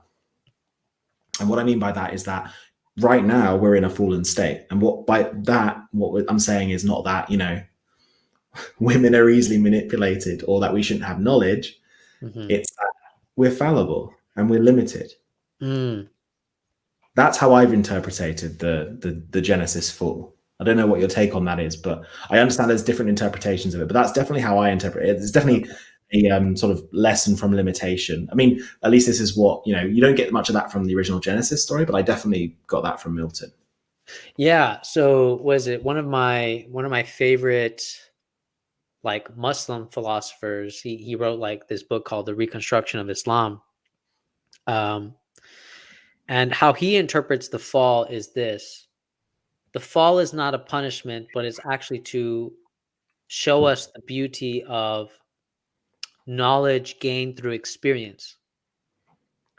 That it isn't it isn't uh it isn't beautiful to have this knowledge instantaneously attained. um that the whole beauty of mankind was to actually experience knowledge in its growth as it unfolds. And I for some reason I actually really connected with that idea of that I'm not supposed to know everything simultaneously or instantly, that I'm actually supposed to go through this progress of growth and just experience knowledge and untruth and fight again over what is true and not true. um because I think there is that richness of experience that would have been taken away if, let's say, the actual thing would have happened, right? Let's say God didn't interfere with the apple or whatever.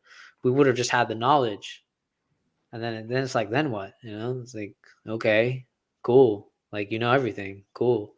I mean, God is dead. Now what? yeah, yeah, yeah. I mean that's basically what it comes Same down thing. I think to. it's the same thing. There's an interesting connection there, I think. Yeah, it's like, okay. And that's exactly how I feel about people that do the same like technological optimism. It's like, oh well, eventually we will have the perfect society. We will know everything because of this technology. I'm like, okay, cool. So you're telling me like humans are dead now, basically? We're Like, going to go back to astrology land for a bit, but what if yeah. I told you the largest tech company in the world was called Apple? Whoa! Oh my god,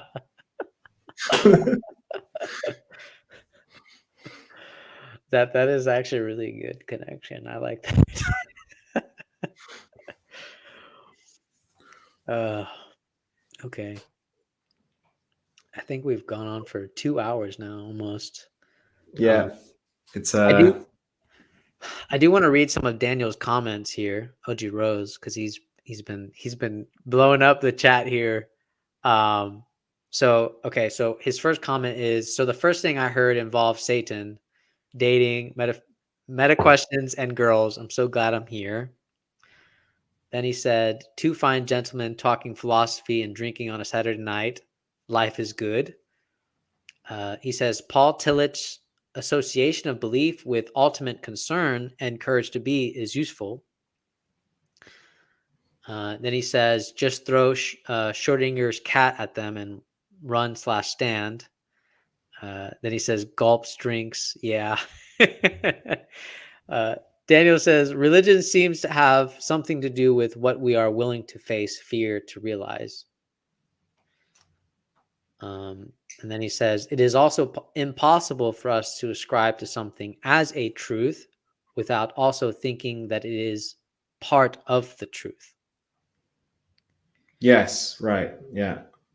Hmm. I concur with that part. Mm-hmm. And then he says, we are always towards truth as, quote, the truth. Mm-hmm. And then he says, the question is nature of its composition, ultimate knowability, its relation to us, etc. And then he says, I am so taking over your chat window. And then he says, Iblis is ultimate monotheist. I heard Sufi say, yeah, that is pretty accurate. Um, and then he's excited that you brought up Milton. He's excited that we're talking. It's only so long till I bring up Milton on a Saturday night, to be honest with you. Yeah. Yeah. Actually, I have yet to really read Milton. So that's the part I feel like I'm missing. So really obscure shout out, but there is a British comedian. No, sorry, he's an American comedian who lives in Britain called Will Franken. Now, he's a comedian, right? But he's like during lockdown, he took it as a project to record an audiobook of Paradise Lost. Now, if you go to his YouTube, you can listen to the whole thing, and it's amazing because usually when you have a Paradise Lost audiobook, it's the fucking BBC doing it, and it's like everyone's got posh British voices and all that sort of thing, and it's just read like a Shakespearean play. But he does them in like interesting like different voices, but actually suit the characters. He's got sound effects, and then it's got like Bach music that comes in. Highly recommended. Will Franken, Paradise Lost. Look it up. Okay. If you want it, yeah, because I actually read it for the first time while read it along with him reading it, and it really is. It was just so good for retention in terms of me actually learning the meter and the lines of Milton. Which honestly, if it wasn't for him, I wouldn't be able to quote it like I have tonight. So there you go. Mm. So actually, there's still a question that I really wanted to ask you because I feel like, okay, so when you said that in the interview with you and Daniel, you said that nihilism is like the boogeyman for everybody, right? You kind of alluded to the fact that it's not a boogeyman for you. But what I'm going to ask you is, what is the boogeyman for you? What is the actual boogeyman?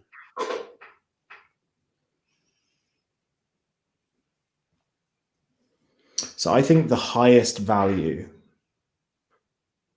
is meaning. Meaning is And the that's boogeyman? no. So it's the opposite. So a life without meaning is the boogeyman, right? That's the issue that really faces us. And a life without meaning can be full of so many things. It can be full of it can be full of pleasure. It can be full of success. But meaning, it's really related to what you're talking about. It's related to human relationships. Meaning for me is not when I get that promotion at work or when I have that really nice meal out with friends or something like that. It's or like when I'm able to pay for the meal out with friends. Sorry, it's when I am enjoying the meal out with friends so much that I lose track of time. When I'm playing with my cousins and I completely forget how many hours have elapsed and the sun's already setting.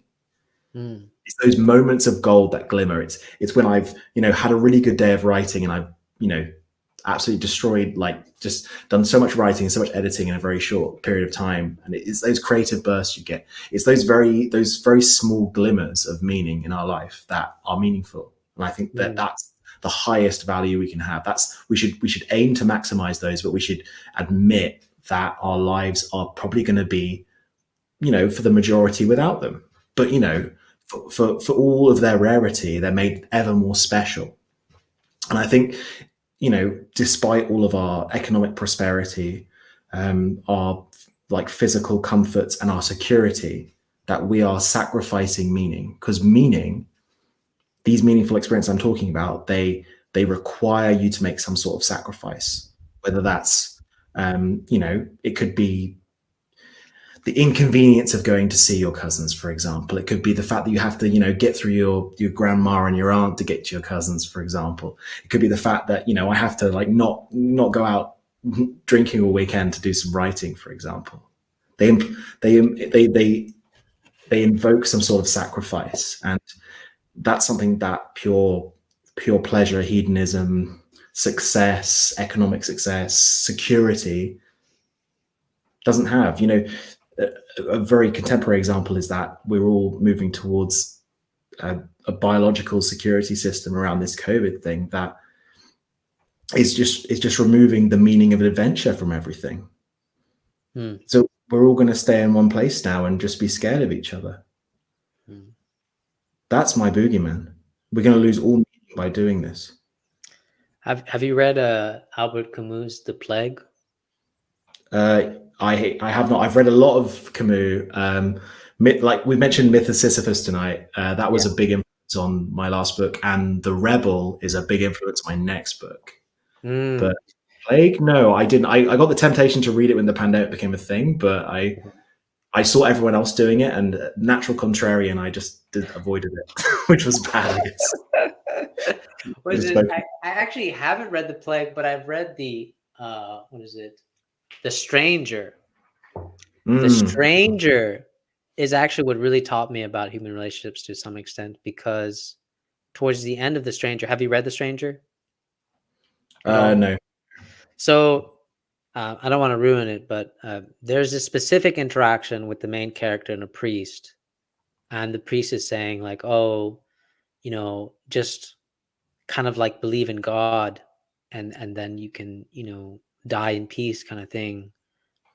But the main character is like, he basically points out this huge difference of like, you're pointless to me because I'm never going to believe in God, you know. So it really like capitalized on that idea of when we have such differences with each other, that the danger is that we never see each other, because that priest only wants him to believe in God, but this Mm-hmm. man is never going to believe in God. So how do you deal with a man that is going to die and he's never going to believe in God? So how do you have a relationship with him? And So, this is so good, because this is where we come back to the normative place, right? Because the meaningful thing to do in that situation is to have a discussion about it, is to talk about it, is to not have the um, desire for one person to ruin the priest's career or for the priest to convert the man. It's to throw yourself, as we were saying, into the process. yes, yes, yes, That's yes. where you find meaning, in my opinion. That's where you find my highest value. Hmm. Hmm. Yeah, I know. I like that. I like that. So would this follow into because the other question I have before we end this is, when does philosophy become abusive in your opinion? It's a good question. Because in my Abuse. opinion, I feel like it can become abusive, right? It can become evil. It can always be reflected back onto the individual, right? I can always fire back at you and say, "Oh, well, Barnes, that's just a presupposition. You're always in a presupposition, Barnes." Um, I can always just kind of do this kind of intellectual, like basically fuck games with you, and never Mm. actually grapple with anything real. There's your answer. No, no, it becomes abusive as soon as that's your intentionality. Hmm. Hmm. Because, like you say, people who are playing these games, they are perfectly aware of what they're doing, Hmm.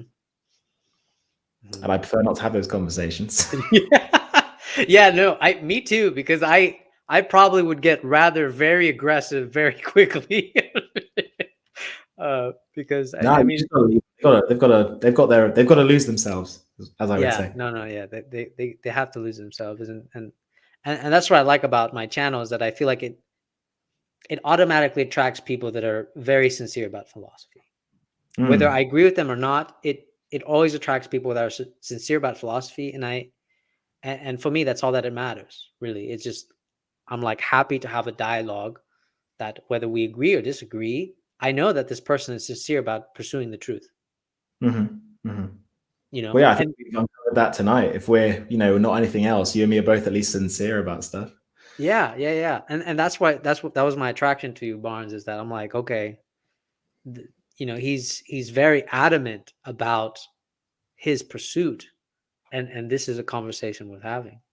Mm-hmm. Mm-hmm.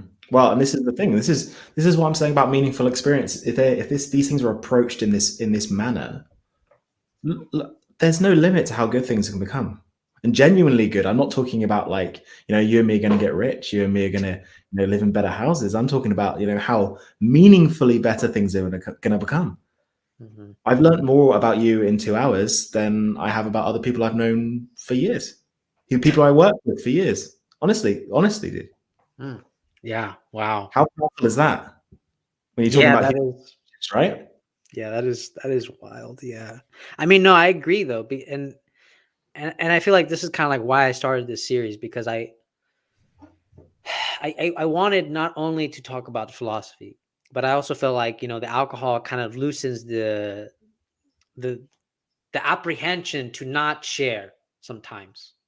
Mm, It just loosens the apprehension a little bit, just for us to get just a little bit more intimate and also talk philosophy.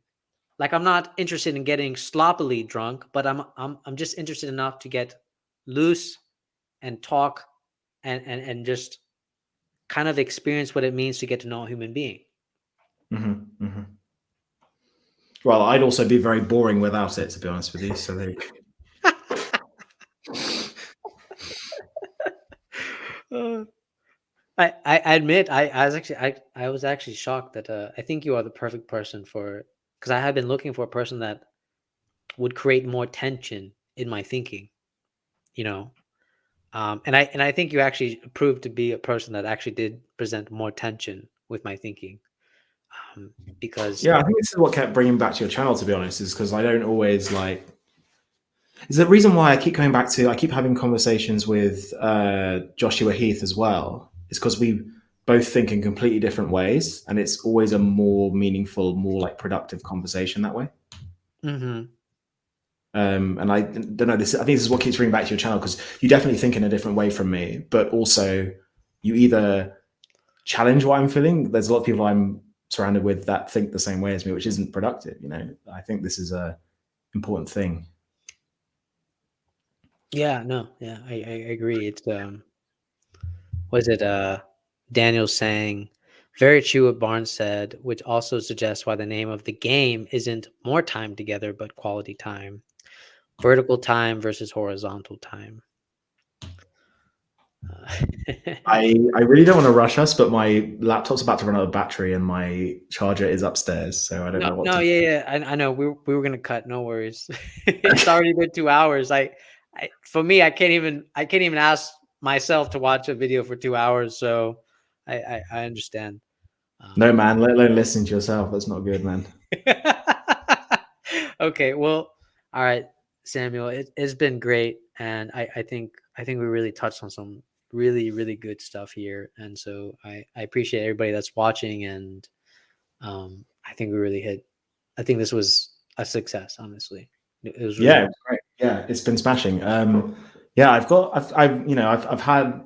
I think by doing notes for this, I've got way more to talk about. So I think we'll have you on my channel in the recent future if you're up for that. Always, always, always up for it. All right, Javier. It's been All right, great. I will end it now.